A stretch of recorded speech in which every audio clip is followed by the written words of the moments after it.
الحمد لله الذي أبدع الأفلاك والأرضين، والصلاة والسلام على من كان نبيا وآدم بين الماء والطين. أما بعد، فأعوذ بالله السميع العليم من الشيطان الرجيم. بسم الله الرحمن الرحيم. يا أيها الذين آمنوا أطيعوا الله وأطيعوا الرسول وأولي الأمر منكم، فإن تنازعتم في شيء فردوه إلى الله والرسول إن كنتم تؤمنون بالله واليوم الآخر، ذلك خير وأحسن تأويلا. صدق اللہ العظیم. ناظرین کرام، آج الحمدللہ ندائے منبر کے اس پروگرام میں بہت ہی اہم اور ایک وہ سوال اور ایک وہ ٹاپک جس کے اوپر بہت سارے حضرات نے سوالات بھیجے ہیں اور بہت سارے نوجوان نسل اس شش و پنج کے اندر اور شکوک اور شبہات کے اندر پڑ گئی ہے، جس کی وجہ سے آج ہم انشاءاللہ تعالی اس سلسلے کو جو ہم نے پہلے شروع کیا تھا، ائمہ اربعہ، چاروں ائمہ کی تقلید کے بارے میں، اور یہ فقہ جو مدون ہوا ہے اس کے بارے میں الحمدللہ کافی تفصیلی بات پچھلے پروگراموں میں ہوئی ہے کہ اللہ سبحانہ و تعالیٰ کا حکم ہے، اللہ سبحانہ و تعالیٰ کا فرمان ہے کہ یا ایہا الذین آمنوا، اے ایمان والو، اطیعوا اللہ و اطیعوا الرسول، کہ اللہ کی اطاعت کرو اور رسول کی اطاعت کرو.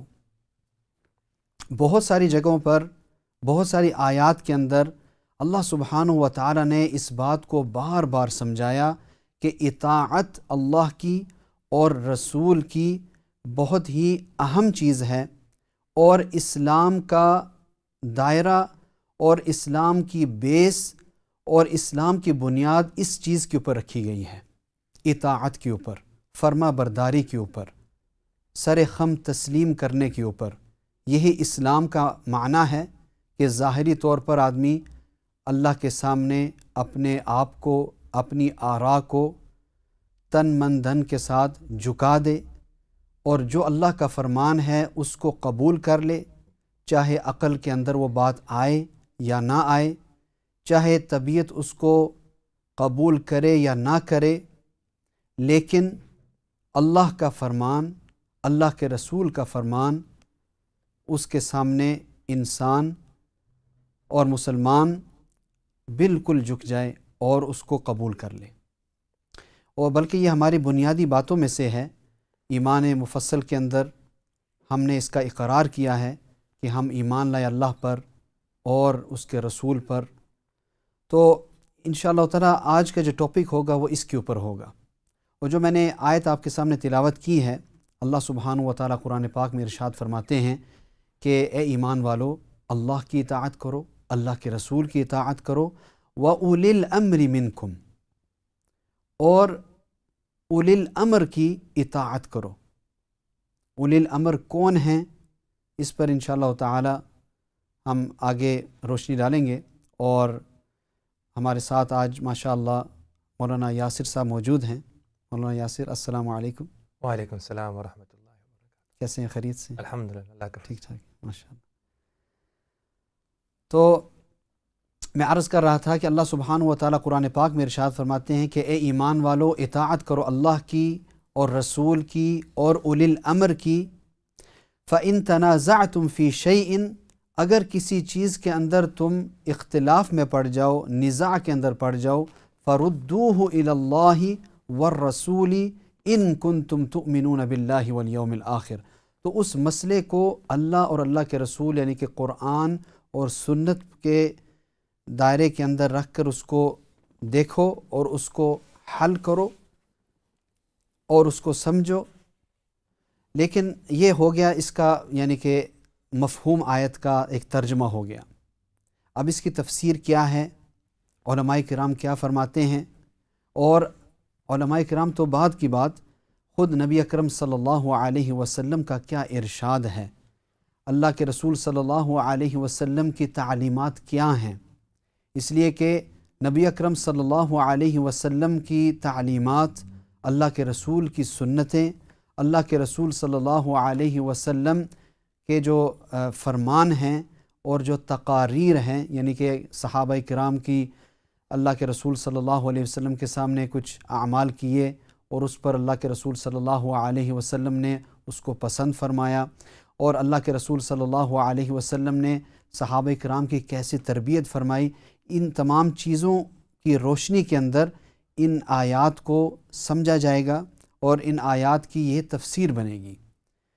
تو انشاءاللہ تعالیٰ اسی پر میں مولانا یاسر صاحب کو عرض کروں گا کہ آپ اس پہ روشنی ڈالیں انشاءاللہ تعالیٰ اس آیت کے اوپر سب سے پہلے، کہ اللہ سبحانہ و تعالیٰ اس آیت کے اندر کیا فرماتے ہیں اور اولی الامر کون حضرات ہیں، اور پھر یہ جو فَإِن تَنَازَعْتُمْ کا جو لفظ ہے، جو یعنی صیغہ ہے، جو حکم ہے، وہ آیا تمام مسلمانوں کے اوپر ہے یا اس کا مرجع کوئی اور ہے؟ اس پر انشاءاللہ آپ روشنی ڈالیں۔ جزاک اللہ۔ بسم اللہ الرحمن الرحیم، ان الحمد للہ نحمدہ ونصلی ونسلم علی رسولہ الکریم، اما بعد۔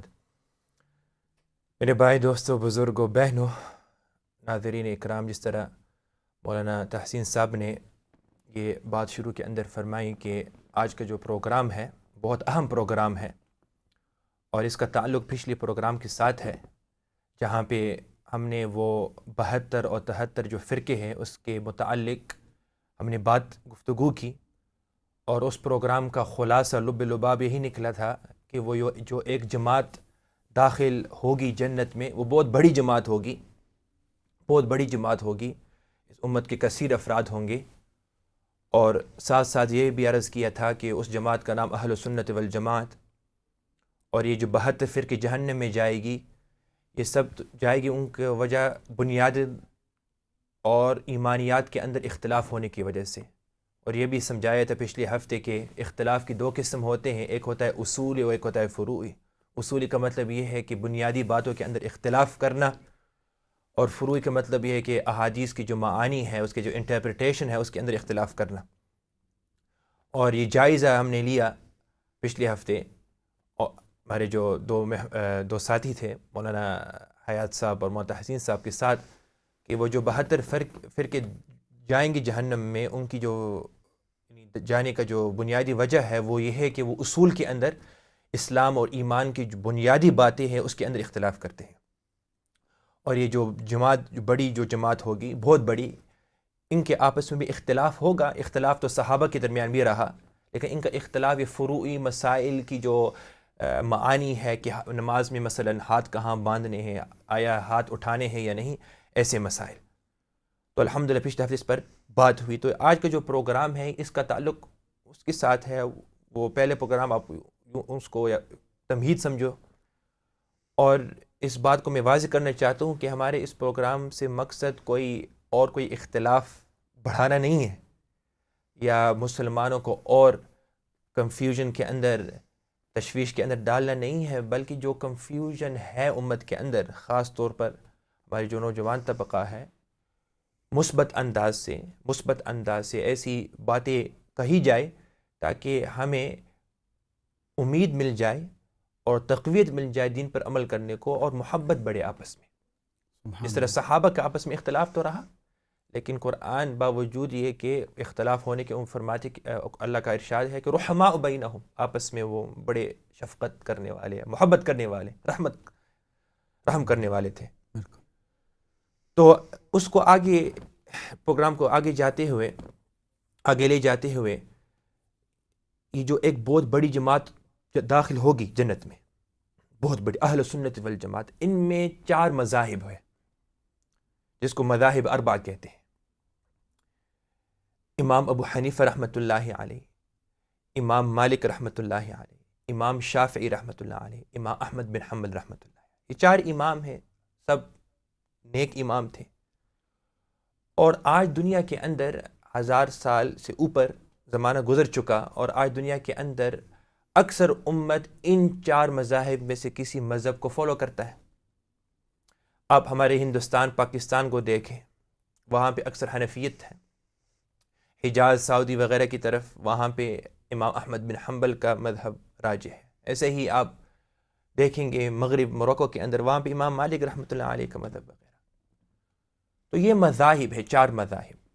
اور پھر آپ کے آگے جانے سے پہلے میں ایک بات کلیئرفیکیشن کرنا چاہتا ہوں کہ مذاہب جب ہم کہتے ہیں، کچھ لوگوں نے کچھ لوگ اعتراض کرتے ہیں، کو سمجھ میں نہیں آتی جی کہ مذہب کس کو کہتے ہیں.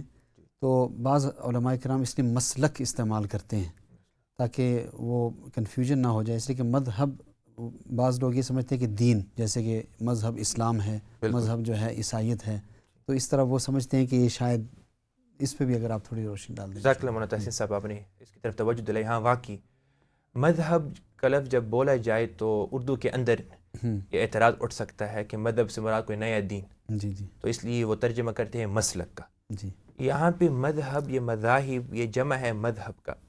مذہب کا مطلب آسان لفظ میں اس کا مطلب ہے راستہ. راستہ یعنی آپ دیکھیں پریکٹیکل، نبی صلی اللہ علیہ وسلم کو ہم نے دیکھا نہیں، صحابہ میں سے کسی کو ہم نے دیکھا نہیں.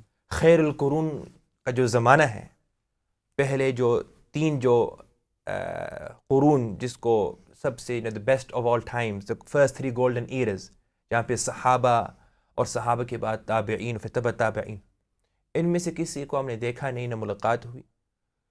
تو وہاں سے جو دین آیا ہم تک، یہ ایک راستے سے آیا.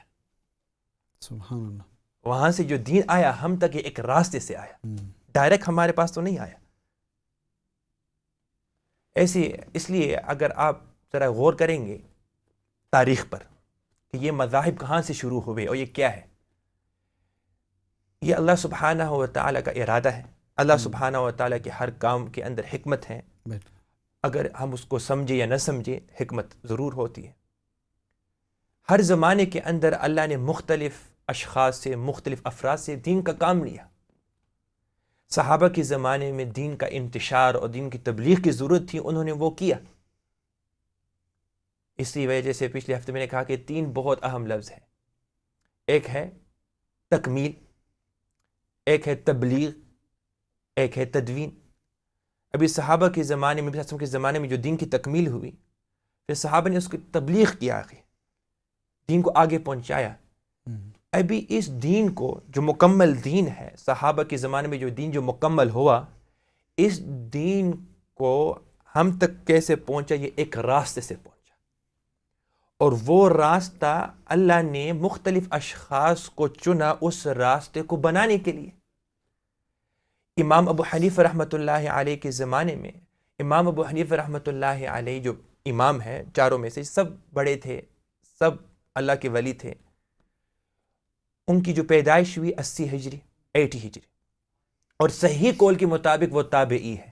مطلب یہ ہے کہ انہوں نے صحابہ کو دیکھا. صحابہ میں سے انہوں نے انس بن مالک رضی اللہ تعالی عنہ کو دیکھا. تو ان حضرات نے اس دین کو جمع کیا، اب دین تو عمل میں تھا پوری دنیا کے اندر، ابھی اس دین کو ایک جمع کرنا ہے کتابی شکل میں تاکہ اس کو آگے لے جا سکے. ایسے ہی احادیث کو دیکھو، جب حدیث کو جمع کرنے کا وقت آئے تو اللہ نے امام بخاری، امام مسلم، امام ابو داؤد وغیرہ ائمہ سے یہ کام لیا.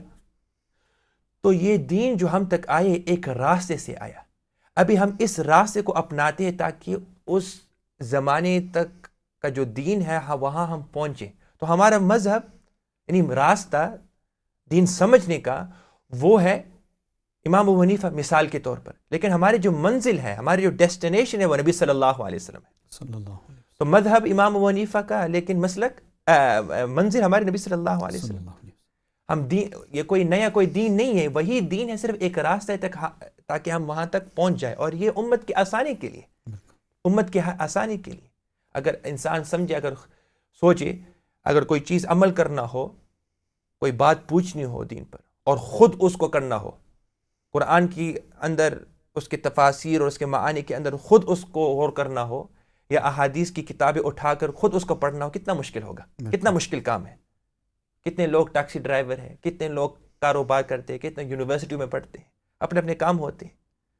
تو یہ تو بہت اللہ کا یہ بہت بڑا فضل ہے اللہ کا. تو یہ 4 مذاہب، 4 اہل سنت والجماعت سب جنت میں جانے والے ہیں انشاءاللہ تعالی، وہ حدیث کی روشنی کے مطابق. ابھی یہ آیت جو مولانا تحسین صاحب نے شروع کے اندر تلاوت فرمائی، میں ناظرین اکرام سے یہ درخواست کروں گا کہ آپ قرآن اگر ہے آپ کے پاس اس کو اٹھائے، ذرا اندر دیکھیں، اس کو ہم ساتھ انشاءاللہ سمجھیں گے. یہ ہے سورہ نساء کی سورت 5ویں سپارے میں، سورہ نساء 5ویں سپارے اور آیت نمبر 59. آیت نمبر 59. ابھی لوگ تو کہتے ہیں کہ اللہ اور رسول کی اطاعت، واقعی اصل جو مقصود ہے دین سے، جو مقصود ہے بھائی، وہ ہے اللہ اور رسول کی بات ماننا، اس پر عمل کرنا. یہ تو ہے. ابھی 4 مذاہب یہ کیوں، یہ کہاں سے آئے، ان کی اتباع کیوں کرنی ہے؟ اس کو ہم تقلید کہتے ہیں. کہ ان 4 مذاہب آپ نے سنا ہوگا آپ حضرات نے کہ مذہب امام ابو حنیفہ کی مذہب کی تقلید کرنی چاہیے، یا امام شافعی کی تقلید کرنی چاہیے، یا امام ابو مالک کی تقلید کرنی چاہیے. تو یہ تقلید کا لفظ، تقلید آسان لفظ ہے، اس کا معنی ہے فالو کرنا. اس پر جو اعتراضات وغیرہ ہوں گے بعد میں انشاءاللہ اگر وقت میسر تو اس پر جواب دیں گے مختصراً. تو اس آیت کو اگر ہم دیکھیں گے، اس آیت کو، تو یہاں پہ اللہ سبحانہ و تعالی نے اللہ اور رسول کے اطاعت کے ساتھ ساتھ ایک اور چیز کی اطاعت ہمیں حکم دیا. اس کی کیا وجہ ہے وہ انشاءاللہ آگے پروگرام میں انشاءاللہ عرض کریں گے. تو اس آیت میں اللہ نے ارشاد فرمایا کہ یا ایھا الذین آمنوا اطیعوا اللہ و اطیعوا الرسول و اولی الامر منکم. 3 باتیں بیان فرمائی اللہ نے. ویسے جیسے میں نے شروع کے اندر عرض کیا اور مولانا تحسین صاحب نے بھی عرض کیا کہ اصل مقصود اللہ کی اطاعت اور رسول کی اطاعت. اصل مقصود تو یہی ہے. دین پر ہم ان مذاہب پر عمل کیوں کر رہے ہیں، امام ابو حنیفہ کا مسلک ہم کیوں اختیار کر رہے ہیں، تاکہ ہم اللہ اور رسول کی بات پر ہم عمل کریں، کہ وہاں تک یہ راستہ ہے. امام شافعی کو ہم فالو کر رہے ہیں کیوں بھائی، تاکہ اس راستے سے ہم اللہ کی دین تک اور رسول صلی اللہ علیہ وسلم کی بات تک ہم پہنچ جائے اور عمل کریں صحیح معنوں میں. لیکن اس آیت میں اللہ نے 3 چیزیں ذکر فرمائی کہ اے ایمان والو، اطیعوا اللہ، کہ اللہ کی اطاعت کرو، وہ اطیعوا الرسول، رسول کی اطاعت کرو، اور اولی الامر منکم، تم میں سے جو اولی الامر ہے، حکم والے ہیں جی، ان کی اطاعت کرو. ابھی یہاں پہ 3 چیزیں اللہ نے بتائی، اللہ کی اطاعت، رسول کی اطاعت، اور ساتھ ساتھ حکم والوں کی. تو جانے سے پہلے یہاں پہ میں یہ بات واضح کرنا چاہتا ہوں کہ تفسیر کے اندر مختلف باتیں آپ کو ملے گی. تفسیر کے اندر آپ کو مختلف باتیں ملے گی. یہاں پہ میں جو تشریح کروں گا انشاءاللہ وہ امام رازی رحمۃ اللہ علیہ کی تفسیر میں آپ کو یہ بات ملے گی. اور اگر آپ ذرا اس پر غور کریں گے تو یہ تفسیر زیادہ راجح ہے اور زیادہ قرآن کی سیاق اور سباق کے بھی مطابق ہے. پھر اس کے اندر یہ بات آئے گی کہ یہ 4 امام کی بات یہاں پہ آئے گی قرآن سے، کہ تقلید قرآن سے انشاءاللہ ثابت کرنے کی کوشش انشاءاللہ کروں گا. تو پہلی بات یہ ہے کہ اللہ کی اطاعت، رسول کی اطاعت، اللہ اور رسول تو سب جانتے، سب اس سے واقف ہے مسلمان. ابھی اولی الامر منکم، کہ حکم والے، جو تم میں سے حکم والے ہیں ان کی اطاعت کرو. ابھی اس کے اندر مین 2 تفسیریں ہیں. اب 2 تفسیریں ہیں، اور دونوں تفسیر آپ کو کتابوں کے اندر آپ کو ملے گی. ایک تو تفسیر یہ ہے کہ حکومت والے، جو حکومت والے حکمران ہیں ان کی اطاعت کرو. ایک تفسیر تو یہ ملے گی. دوسری تفسیر یعنی مجتہدین کی اطاعت کرو. مجتہدین سے مراد کون ہے؟ مجتہدین سے مراد وہ امام جو قرآن اور حدیث کو دیکھ کر مسائل نکالنے والے، قرآن حدیث کو دیکھ کر مسائل کو استنباط کرنے والے، کہ یہ حلال ہے، یہ جائز ہے، یہ واجب ہے، یہ فرض ہے، یہ مکروہ ہے. جیسے امام ابو حنیفہ رحمۃ اللہ علیہ مجتہد، امام شافعی رحمۃ اللہ علیہ مجتہد، امام مالک رحمۃ اللہ علیہ مجتہد، امام احمد بن حنبل مجتہد رحمہم اللہ. تو یہ چاروں امام. تو دوسری تفسیر سے مراد مجتہدین، یہ دو تفسیر آپ کو ملے گی. ابھی آیا کون سی تفسیر راجی ہے؟ تو امام راضی رحمۃ اللہ علیہ فرماتے ہیں کہ تفسیر جو یہاں پہ راجی ہے وہ مجتہدین کی تفسیر راجی ہے. یعنی یہاں پہ اللہ فرما رہے کہ رسول کی اطاعت کرو، اللہ کی اطاعت کرو، رسول کی اطاعت کرو، اور جو مجتہدین امام ہیں، امام ابو حنیفہ وغیرہ، ان کی اطاعت کرو. اچھا یہ راجح کیوں ہے؟ ذرا توجہ فرمائیں. یہ بات ذرا پیچیدہ ہے لیکن انشاءاللہ توجہ فرمائیں گے سمجھ میں آ جائے گی. پہلی بات تو یہ ہے کہ اللہ نے یہاں پہ مطلق حکم دیا. مطلق حکم سے مراد یعنی ہر آن اور ہر گھڑی، ہر آن اور ہر گھڑی، کہ ہر آن اور ہر گھڑی اللہ کی اطاعت کرنی ہے. ہر آن اور ہر گھڑی اولی امر منکم، رسول کی اطاعت، اور ہر آن اور ہر گھڑی اولی امر منکم. یعنی اس سے مراد مطلق سے مراد یعنی کوئی خاص زمانے میں وہ نہیں ہے یا کوئی خاص جگہ کے ساتھ مخصوص نہیں ہے. تو اس میں دو خاص صورتیں ہیں. اس میں اتفاقی صورت بھی آ گئی اور اختلافی صورت. اتفاقی صورت بھی اور اختلافی، یعنی ہر صورت کے اندر اللہ کی اطاعت، رسول کی اطاعت اور اولی الامر منکم کی اطاعت. یہ تو ایمان والوں کو اللہ نے فرمایا.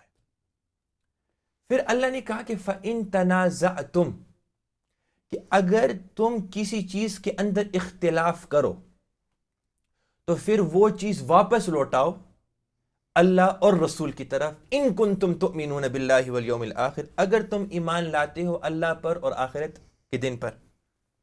ابھی یہاں پہ دیکھو بہت سارے حضرات اس آیت سے غلط فہمی کھاتے ہیں. زید اور بکر کے درمیان اختلاف ہوا تو آیت کو بیچ سے سناتے ہیں کہ فَإِن تَنَازَعْتُمْ، کہ اگر تمہیں آپس میں جھگڑا ہو تو اس کو اللہ اور رسول کی طرف لوٹاؤ. حالانکہ یہاں پہ عام لوگوں کو خطاب نہیں ہے، یہاں پہ اللہ عام لوگوں سے خطاب نہیں فرما رہے ہیں. اس کی وجہ تو اللہ نے شروع کے اندر تو کہہ دیا ایمان والوں کو کہ تمہیں ہر آن اور ہر گھڑی اللہ کی اطاعت، رسول کی اطاعت اور اولی الامر منکم کی اطاعت. اور اس میں اختلافی صورت بھی آ گئی نا، کہ اختلاف کی صورت میں بھی آپ یہ تین چیزیں اس کو اپناؤ. تو یہاں پہ اللہ کیوں فرما رہے کہ اختلافی صورت میں اللہ اور رسول کی طرف لوٹاؤ؟ شروع کے اندر تو کہہ دیا، ابھی یہاں پہ صرف اللہ اور رسول کہا ہے، دوبارہ اولی الامر منکم نہیں کہا. دوسری مرتبہ اللہ نے، اگر آپ کو قرآن آیت کے دیکھیں گے فَإِن تَنَازَعْتُمْ فِي شَيْءٍ فَرُدُّوهُ إِلَى اللَّهِ وَالرَّسُولِ، اس مرتبہ اللہ نے اولی الامر منکم نہیں کہا، صرف اللہ اور رسول. اس کی وجہ کیوں؟ اس کی وجہ یہ ہے کہ اس کا خطاب اولی الامر منکم کو ہے. سبحان اللہ. اس کی وجہ یہ ہے کہ اس مرتبہ اللہ تعالیٰ اولی الامر کو منکم کو ارشاد فرما رہے ہیں. شروع کے اندر عام ایمان والوں کو خطاب کہ سب ایمان والے تم اللہ کی اطاعت، رسول کی اطاعت اور اولی الامر منکم، مجتہدین ایمان. پھر مجتہدین کو خاص طور پر خطاب فرمایا کہ اگر تمہیں وہ حکم نہیں ملا، کوئی حکم ہو مثلا ڈرگز کا ہے، ابھی قرآن و حدیث میں ڈرگز کا حکم کہیں بھی نہیں ہے لیکن ڈرگز تو ہے حرام، ابھی کیا کریں گے؟ تو اس کو اللہ اور رسول کی طرف لوٹاؤ، یعنی قیاس کرو. ڈرگز کو لو اور اس کو اللہ اور رسول صلی اللہ علیہ وسلم کے جو میزان ہے اس کے اندر اس کو ناپو اور دیکھو کہ ڈرگز کیوں حرام ہے. اس کے اندر وجہ یہ ہے کہ انسان کو وہ مسکر، وہ انسان کی جو ہوش حواس اڑ جاتے ہیں، اور یہی وجہ خمر کے اندر، شراب کے اندر ہے، وہی وجہ وہاں تو یہاں پہ بھی ہے. تو یہاں پہ اولی امر منکم سے مراد مجتہدین. اس کی دوسری وجہ یہ ہے، امام راضی فرماتے ہیں کہ یہ عام حکمران اس سے مراد نہیں ہو سکتے. اس کی وجہ یہ ہے کہ حکمران کی اطاعت وہ مقید ہے، یعنی حکمران ان کی اطاعت اس وقت کریں گے جبکہ وہ اللہ کی اطاعت کرے. حکمران کی اطاعت اس وقت کیا جائے گا جبکہ وہ اللہ کی اطاعت کرے. اگر وہ اللہ کی اطاعت نہیں کریں گے تو ہم ان کی اطاعت نہیں کریں گے. لا طاعت لمخلوق فی معصیۃ الخالق، نبی صلی اللہ علیہ وسلم کی حدیث ہے، وہ کما قال صلی اللہ علیہ وسلم، کہ مخلوق کی اطاعت کرتے ہوئے اگر انسان خالق کی نافرمانی کرے تو یہ تو جائز نہیں.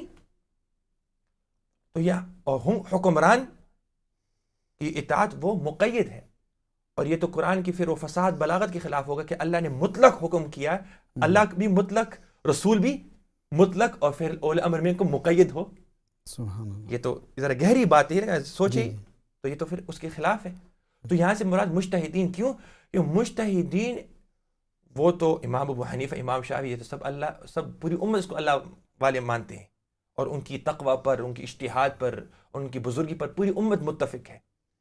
بخاری کی حدیث ہے مجتہد آدمی اگر کوئی غلطی بھی کر لے گا مسئلے میں تب بھی اس کو ثواب ملے گا، تو اب بھی ایک ثواب ہے، اور اگر صحیح ہو تو دو ثواب، دو ریوارڈ اس کو ملیں گے. تو اس حدیث سے تو یہ پتہ چلا کہ اگر دو رائے ہوں گی دو رائے، جی تو اور دونوں نے اگر اجتہاد کیا ہے، بے شک ایک صحیح اور ایک غلط ہے، یہ ایسے ہو ہی نہیں سکتا دونوں صحیح ہوں، جی، لیکن پھر بھی اللہ سبحانہ و تعالیٰ نے دونوں کو صحیح قرار دیا. بالکل. یہ ثواب سے کوئی محروم نہیں ہے، ثواب سے کوئی محروم نہیں. ثواب سے کوئی محروم نہیں ہے. تو یہ بات تو دوسری بات تک ہمیں لے جاتی ہے کہ بعض کہتے ہیں کہ دیکھو بھائی کہ صرف امام ابو حنیفہ رحمۃ اللہ علیہ کو کیوں فالو کرنا ہے، صرف کیوں؟ تو ہم ان کو یہ کہیں گے دیکھو بھائی یہ تو پہلی بات تو یہ ہے کہ یہ اہل سنت والجماعت میں سے، اور حافظ ابن تیمیہ رحمۃ اللہ علیہ نے بھی فرمایا فتاوی کے اندر کہ اگر صرف امام ابو حنیفہ کی مذہب کو فالو کریں گے تو آپ دین کو فالو کر رہے ہیں، اگر صرف امام شافعی رحمۃ اللہ علیہ کو آپ فالو کر رہے تو آپ دین کو فالو کر رہے ہیں، اگر صرف امام مالک کو فالو کر رہے تب بھی آپ دین ہی کو فالو کر رہے ہیں، اور اگر آپ امام احمد بن حنبل کو صرف فالو کر رہے تو تب بھی آپ دین کو فالو کر رہے ہیں. مقصود کیا ہے بھائی؟ مقصود تو یہ ہے کہ صرف دین کو فالو کرے. تو ایک مسلک کو اپنانے سے وہ مقصود اور مطلوب حاصل ہو جاتا ہے، مطلوب اور مقصود حاصل ہو جاتا ہے. اور اگر خدا نہ خواستہ اس مسئلے کے اندر آپ غلط بھی ہو، لیکن چونکہ آپ نے مجتہد کو فالو کیا اور قرآن کی آیت پر آپ نے عمل کیا، آپ ثواب سے محروم نہیں ہوں گے. سبحان اللہ. آپ ثواب سے محروم نہیں ہوں گے. ابھی دیکھو بھائی یہاں پہ اللہ نے اول امر منکم کی بات کیوں فرمائی؟ مقصود تو اللہ اور رسول، مقصود تو صرف اللہ اور رسول. یہاں پہ اللہ نے مجتہدین کی بھی بات فرمائی. یہ بات میں واضح کرنا چاہتا ہوں کہ ہم تو امام کی تقلید ان چیزوں کے اندر کرتے ہیں جہاں پہ ہمیں صرف ایک حکم نہیں ہے، وہ بات بالکل واضح نہیں ہے. مثال کے طور پر دن کے اندر کتنی نمازیں ہیں؟ 5. اس میں تو ہم امام حنیفہ کو فالو تو نہیں کرتے ہیں. جی کلمہ کیا ہے؟ جی رمضان کے روزے فرض ہے یہ نہیں. یعنی جو بنیاد باتیں ہیں جو پوری امت جانتی ہے اور اس میں ایک ہی حکم ہے، وہاں پہ تو ہم تقلید نہیں کرتے ہیں. یا مثال کے طور پر جہاں پہ آپ صلی اللہ علیہ وسلم نے خود ایک حکم کو معین فرمایا، مثال کے طور پر آپ صلی اللہ علیہ وسلم پہلے وہ قبر کی زیارات سے روکتے تھے، پھر آپ سے فرمایا کہ میں پہلے روکتا تھا، ابھی الا فزوروہا، ابھی غور سے سنو، قبر کی زیارت کرو کیونکہ تمہیں آخرت کی یاد دلائے گی. تو وہاں پہ آپ صلی اللہ علیہ وسلم نے 2 حکم تھے، ممانعت کہ جانا نہیں قبر، اور جواز کہ جائز ہے. لیکن آپ صلی اللہ علیہ وسلم نے اپنی زبان مبارک سے واضح کیا، فرمایا کہ ابھی جائز ہی ہے، آپ جا سکتے جاؤ. تو اس میں تو ہم تقلید نہیں کرتے ہیں. تو جہاں پہ حکم ایک ہی ہو، کوئی اور حدیث نہ ہو، کوئی اور حکم نہ ہو، تو وہاں پہ ہم تقلید تو نہیں کرتے. ہم تو تقلید صرف ان باتوں میں کرتے ہیں جہاں پہ حدیث مختلف ہو. اور انسان تشویش اور کنفیوژن کے اندر پڑھنے سے، اگر خود مثال کے طور پہ میں آپ کو مثال دیتا ہوں حدیث کہ اللہ نے فرمایا اللہ کی اطاعت، رسول کی اطاعت اور مجتہد امام کی اطاعت کیوں. میں آپ کو مثال دیتا ہوں. مسلم شریف کے اندر باب ہے، امام نووی رحمۃ اللہ نے ابواب قائم کیے. باب ہے باب وضو مما مست النار. یہ باب ہے کہ وضو کرنا ہے ان چیزوں کے کھانے سے جو آگ سے پکی ہو. تو مثال کے طور پر، اور آپ صلی اللہ علیہ وسلم کی حدیث ہے، اور حدیث بالکل صحیح ہے. کہاں پہ؟ مسلم شریف کے اندر. آپ صلی اللہ علیہ وسلم نے صاف الفاظوں کے اندر حکم فرمایا کہ توضؤ مما مست النار، کہ وضو کرو. توضؤ حکم ہے کہ وضو کرو ان چیزوں کے کھانے سے، ان چیزوں کے استعمال کرنے سے جو آگ سے پکی ہو. تو مثال کے طور پر آپ نے دودھ پتی جو ہے نا وہ پینی ہے مولانا صاحب، تو آپ نے وہ دودھ پتی وہ تو کوکر پر کے اوپر آپ نے بنائی، تو اس حدیث کے مطابق آپ کو وضو کرنی ہے، بھی وضو کرنا ہے. بالکل. اچھا وضو میں صاف کروں، وضو نہیں کرنا ہے، لیکن یہ حدیث ہے، میں آپ کو دے رہا ہوں کہ کیوں ہمیں صرف حدیث ہم فالو نہیں کر سکتے عام آدمی. اگلا جو حدیث ہے اسی باب میں دوسرے صفحے کے اندر وہ حضرت غالباً عبداللہ بن عباس رضی اللہ تعالیٰ عنہ کی روایت ہے، فرمائے کہ نبی صلی اللہ علیہ وسلم نے اکل کتف شاتن، کہ انہوں نے آپ صلی اللہ علیہ وسلم نے جو یہ شولڈر نہیں نا بازو بکری کی، آپ صلی اللہ علیہ وسلم نے وہ نوش فرمایا اور نماز پڑھی اور وضو نہیں کیا. تو ایک حدیث میں تو ہے کہ وضو ضروری ہے، دوسری حدیث میں ہے وضو ضروری نہیں ہے. ابھی دونوں ایک کتاب میں دونوں حدیث صحیح، دونوں حدیثوں نے امام مسلم نے بیان کیا. ایک امام، ایک اور مثال ترمذی شریف اٹھائے جو امام بخاری رحمۃ اللہ علیہ کے شاگرد ہیں، ان کی کتاب اٹھائے، ان کی پوری کتاب ایسے ہے، ایک باب یہ مسئلہ ہے، دوسرا باب دوسرا مسئلہ ہے. مثال کے طور پر ایک باب ہے کہ باب ما جاء فی التغلیظ بالفجر، کہ فجر کی جو نماز ہے وہ ذرا اندھیرے کے اندر پڑھنی ہے شروع وقت میں، اور حضرت عائشہ رضی اللہ تعالیٰ عنہ کی روایت انہوں نے دلیل کے اندر بیان فرمائی. دوسرا جو باب ہے کہ باب ما جاء فی الاسفار بالفجر، کہ فجر کی جو نماز ہے وہ آخری وقت کے جس طرح ہم کرتے ہیں، آخری وقت تقریباً 40 منٹ وغیرہ طلوع آفتاب سے پہلے. آپ سے فرمایا کہ اسفروا بالفجر فإنه أعظم الأجر، کہ فجر کو ذرا روشنی کے اندر پڑھو، قضا ہونے سے پہلے روشنی کے اندر پڑھو، کیونکہ یہ ثواب کے زیادہ لائق باعث ثواب ہے. ایک اور مثال کہ باب ما جاء فی افراد الاقامہ، کہ اقامت کے وقت جو کلمات ہے وہ ایک ایک پڑھنے، جس طرح ہمارے عرب حضرات کرتے ہیں کہ حی علی الصلاۃ حی علی الفلاح. دوسرا جو باب ہے کہ باب ما جاء فی ان الاقامت مثنى مثنى، کہ نہیں اقامت کے جو الفاظ ہے دو دو، جس طرح کہ ہمارے مسجدوں کے اندر ہوتا ہے یہاں پہ حنفیوں کے وہاں. ایک حدیث ہے ترمذی کے اندر کہ نبی صلی اللہ علیہ وسلم نے سورہ فاتحہ تلاوت فرمائی اور آمین کو بلند آواز سے، ومد بہا صوتہ. دوسری حدیث اس کے بعد یہ ہے کہ نہیں آپ صلی اللہ علیہ وسلم نے وخفض بہا صوتہ، سورہ فاتحہ تلاوت فرمائی اور آمین کو آہستہ. تو بھائی دوستو بزرگ اب ذرا سوچیں کہ انسان کو اگر خود حدیث اٹھا کر کے خود فیصلہ کرنا ہو تو وہ تو حیرت کے اندر پڑ جائے گا. تو اللہ نے فرمایا کہ اللہ کی اطاعت اور رسول کی اطاعت، لیکن جب ایسی باتیں آئی تو پھر مجتہدین کی اطاعت کرو. وہ آپ کو بتائیں گے، امام ابو حنیفہ رحمۃ اللہ علیہ بتائیں گے کون سی حدیث کو فالو کرو اور کیوں. امام مالک رحمۃ اللہ علیہ فرمائیں گے کہ کون سی حدیث کو فالو کرو اور کیوں.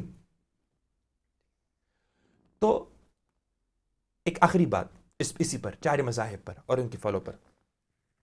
یہ چاروں مذاہب نبی صلی اللہ علیہ وسلم نے فرمائے کہ سب سے جو بہترین جو زمانہ ہے، سب سے جو بہترین جو زمانہ ہے وہ صحابہ کا زمانہ، پھر اس کے بعد تابعین اور اس کے بعد تبع تابعین. یہ جو پہلی جو 3 زمانے ہیں، یہ مکمل دین یہ صحابہ کے زمانے میں مکمل ہوا. پھر یہ مکمل دین منتقل ہوا تابعین کے زمانے میں. پھر یہ مکمل جو دین ہے یہ منتقل ہوا تبع تابعین جو ان کے بعد ہے. اور یہ چاروں جو مذاہب ہیں، امام شافعی، امام مالک، امام احمد بن حنبل، امام حنیفہ، یہ جو تیسرا جو زمانہ ہے خیر القرون کا، جو سب سے بہترین زمانہ ہے، وہ اس کا آخری زمانے کے اندر یہ چاروں مذاہب کتابوں کی شکل کے اندر تیار ہوا تھا، مدون ہوا تھا. سبحان اللہ. اور آپ صلی اللہ علیہ وسلم نے ترغیب دی کہ ان حضرات کو، ان زمانوں والوں کو فالو کرنا ہے. اس کے بعد فتنوں کا زمانہ ہے، اس کے بعد جھوٹ کا زمانہ ہے. لہٰذا جو ان حضرات میں سے کسی کو فالو کرے گا وہ دین اپنا لے رہا ہے خیر القرون سے. جو بعد میں آنے والے ہیں ان کی کتابیں اٹھا کر دین پر عمل کرے گا وہ اپنا دین وہاں سے لے رہا ہے، خیر القرون سے نہیں لے رہا ہے. سبحان اللہ. اور یہ حدیث مطلب سنتے ہی رہتے ہیں ہر جمعے کے اندر، ہر جمعے کے اندر. بالکل. خیر القرون قرنی ثم الذین یلونہم ثم الذین یلونہم. بالکل. تو یہ باتیں ہیں. جی انشاءاللہ. تو الحمدللہ ایک بات تو ظاہر ہو گئی کہ تقلید یعنی قرآن سے ثابت ہو گئی کہ اللہ سبحانہ و تعالیٰ قرآن پاک میں ارشاد فرمایا اطیعوا اللہ و اطیعوا الرسول و اولی الامر منکم. اور بھی آیت میں سب ایک اور بھی آیت ذکر ان کنتم لا تعلمون، کہ اہل علم سے پوچھو جب کہ تمہیں علم نہ ہو. بالکل بالکل. اور بھی ایسے آیات ہیں۔ بہت ساری آیات سے یہ بات ثابت ہوتی ہے، اس میں تو کوئی شک نہیں، لیکن سب سے زیادہ اور سب سے کیا کہتے ہیں فصیح اور بالکل جس میں کسی کو کوئی شک شبہات نہ ہو، تو یہ من جملہ ان آیات میں سے ہے۔ اور اس میں ایک یہ بھی بات ہے کہ اللہ کی اطاعت جو ہے وہ ہر حکم، جو بھی حکم ہو، چاہے وہ سیاسی حکم ہو، چاہے وہ مطلب کہ آپ کی عبادات کے اندر ہے، اخلاق کے اندر، جو بھی حکم اللہ کا ہے وہ آپ نے اپنانا ہے، اللہ کے رسول کا جو بھی حکم ہے وہ اس کو اپنانا ہے۔ تو اسی طرح اولی الامر سے پھر اگر صرف یہ مراد لیا جائے کہ سیاستدان یا مطلب حکمران، تو وہ تو دین کا بعض حصہ ہے، ایک حصہ ہے، پورا دین تو نہیں ہے اس کے اندر، تو اس لیے اور ان کی جو اطاعت ہے وہ مقید بھی ہے، اور مقید بھی ہے بالکل، اور حکمران کو تو حال تو ہمیں معلوم جانتے ہے ہیں کہ حکمران کا حال کیسے ہوتا ہے۔ بالکل۔ تو ایک تو یہ بات ظاہر ہو گئی الحمدللہ۔ اب اگر اس پہ تھوڑا سا کریں کہ ائمہ اربعہ، ابھی بلکہ انشاءاللہ تعالیٰ اسی کا جو ہے نا خلاصہ کر کے پھر سوالات جو ہیں وہ بریک کے بعد انشاءاللہ تعالیٰ کریں گے۔ تو ناظرین کرام، اب تک تو الحمدللہ اس بات کا ظہور ہو گیا اور یہ بات ہمیں ثابت ہو گئی کہ اللہ سبحانہ و تعالیٰ کی ایک بہت بڑی رحمت ہے، دین ایک بہت بڑی رحمت ہے، اور شیطان چاہتا ہے شک اور شبہات پیدا کرنا۔ تو اگر آدمی، جس طرح مولانا نے فرمایا کہ اگر یہ تمام چیزیں خود آدمی کو حل کرنی پڑتی، خود ہی حدیث قرآن کو اٹھاؤ، خود ہی حدیث کو اٹھاؤ، تو یہ تو بہت ہی مشکل ہو جاتا۔ اس لیے اللہ تعالیٰ نے ارشاد فرمایا فَاسْأَلُوا أَهْلَ الذِّكْرِ إِن كُنتُمْ لَا تَعْلَمُونَ، کہ جو جاننے والے ہیں ان سے رابطہ کر کے ان سے پوچھو اگر تمہیں کسی چیز کا علم نہ ہو۔ اور ہر کام کے اندر یہ ایک مطلب لاجک والی بات ہے کہ آدمی کو کوئی مرض ہوتا ہے، بیمار ہوتا ہے، تو آدمی پیشاب چیک کرانے کے لیے ڈاکٹر کے پاس جاتا ہے، اور اپنے علاج کرانے کے لیے بھی ڈاکٹر کے پاس جاتا ہے، بلکہ اس میں پھر دیکھا جاتا ہے کہ تجربات کو بھی دیکھا جاتا ہے، اور آدمی کو کوئی مطلب گاڑی کا کوئی مسئلہ ہوگا تو ظاہر آدمی کسی ڈاکٹر کے پاس نہیں جائے گا اپنی گاڑی کو لے کر، بلکہ کسی مکینک کے پاس جائے گا، اس لیے کہ وہ اس کو بہترین طور پر جانتا ہے۔ اور اسی طرح کوئی بھی ایسا مسئلہ ہوگا، اگر کوئی قانونی کوئی مسئلہ ہوگا تو وکلاء کے پاس جایا جائے گا، وکیلوں کے پاس جایا جائے گا، ان سے رائے لی جائے گی۔ تو اسی طرح امور دین کے اندر ایک تو وہ باتیں جو کہ بالکل صاف شفاف ہیں کہ 5 وقتہ نماز ہے، روزے، اور جو بھی بالکل صراحتاً اللہ کے احکامات، اللہ کے رسول صلی اللہ علیہ وسلم کی طرف سے، جس میں کوئی شک و شبہات نہیں، شک و شبہات تو کسی چیز کے اندر نہیں ہے، لیکن بعض چیزوں کے اندر اللہ سبحانہ و تعالیٰ کی طرف سے ہی یعنی کہ ایسا معلوم ہوتا ہے کہ اللہ کی منشا ہی ہے کہ اختلافات پیدا ہوں۔ اسی کہ اللہ کے رسول صلی اللہ علیہ وسلم نے یہ ایک دعا کی تھی کہ میری امت کے اندر اختلاف پیدا نہ ہو، تو اس دعا کو قبول نہیں کیا گیا تھا۔ تو معلوم کیا ہوا کہ اختلافات کا ہونا یہ بھی ایک بہت بڑا امتحان ہے اس امت کے لیے، اور ایک بہت بڑی رحمت ہے امت کے لیے، بہت بڑی رحمت ہے، جس کا ظہور جو ہے وہ کئی مرتبہ ہوتا ہے الحمدللہ۔ تو کوئی بھی ایسا مسئلہ ہوگا جس کے بارے میں آپ کو معلوم نہیں ہے، تو آپ کیا کرتے ہیں؟ عام طور پر اپنے لوکل امام سے جا کر پوچھتے ہیں۔ تو ایسا نہیں ہے کہ آپ ان سے پوچھ رہے ہیں تو ان کی اتباع کر رہے ہیں، بلکہ اللہ اور اللہ کے رسول کی اتباع کر رہے ہیں، لیکن ان سے ایک گائیڈ لائن لیتے ہیں، ان سے ایک مدد لیتے ہیں، تاکہ اللہ اور اللہ کے رسول کی اطاعت جو ہے وہ صحیح طور پر کی جائے۔ تو اسی سلسلے کو انشاءاللہ تعالی ہم بریک کے بعد اور کچھ سوالات بھی مولانا سے پوچھیں گے تقلید کے بارے میں انشاءاللہ تعالی۔ ٹھیک ہے، السلام علیکم ورحمۃ اللہ وبرکاتہ۔